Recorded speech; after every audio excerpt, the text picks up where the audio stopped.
Dorian Corey was a very highly respected mentor and performer in New York's drag and ballroom scenes.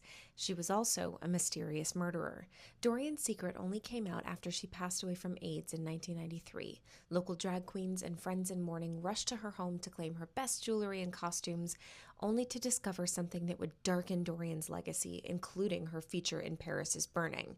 This murder mystery is today's queer history. In Corey's closet, her friends discovered a musty green plaid garment bag, kind of folded up on the floor. One friend tried to lift the bag and found herself unable. She asked for a pair of scissors and started to cut it open when a terrible smell filled the closet.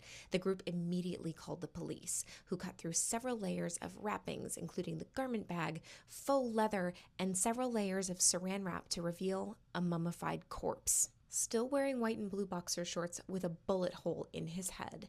Inside of these layers were bar can flip top tabs, which were super common in the 60s and 70s, meaning that this body had been wrapped and stashed away for an estimated 20 years.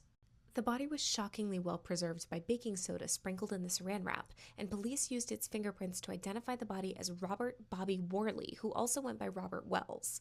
Bobby had been missing for 25 years. He was a violent sex offender with a long criminal record, including burglary, and he had been estranged from his family for decades, so no one was looking for him. Here are the theories that explain how well-known costumer, wig maker, and drag house mother Dorian Corey ended up with this literal skeleton in her closet. Theory 1. Right after the discovery was made, some hypothesized that Corey was hiding the body to cover for someone else, possibly one of her drag daughters.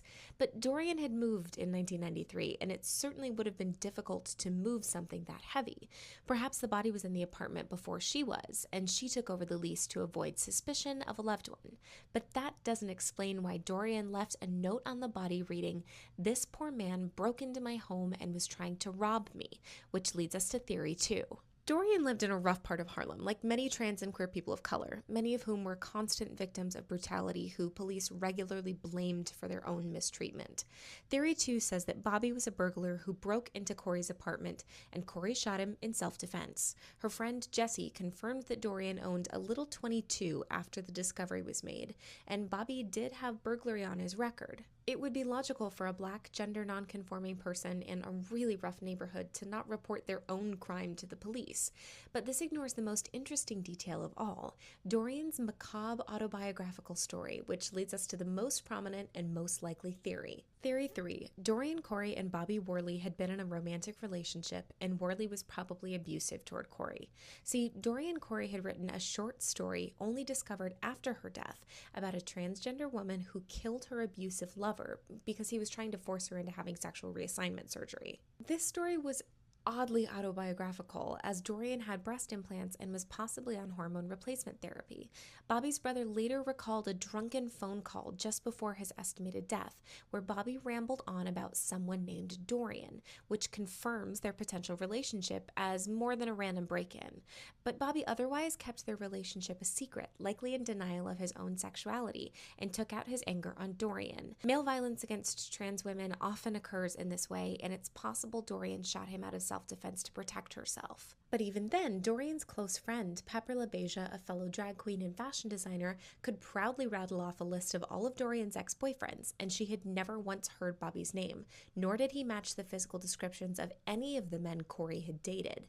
But the short story was just too truthful, and it included references to many other real-world accomplishments in Dorian's life, including having the fictional trans woman work at the Pearl Box Review, a touring drag show that Corey herself had worked at. During Corey's hospital stay in her last few days of life, she was pumped up with AIDS medication and morphine, and she apparently confessed some amount of the crime to her friend Sally, but this is hearsay, so the mystery remains. Corey could have pulled the trigger to protect herself or even a friend, and then found herself in busy New York City with no method of disposing of a body. In a panic, she did the only thing she could think of: sprinkle baking soda to absorb the smell, and wrap it up in a plastic cocoon to deal with later, where it would stay for 2 decades, including while she hosted the film crew of Paris is Burning in her apartment. If you know something I don't about this particular event, please comment it. I would love to know. I love you. I'll see you next time.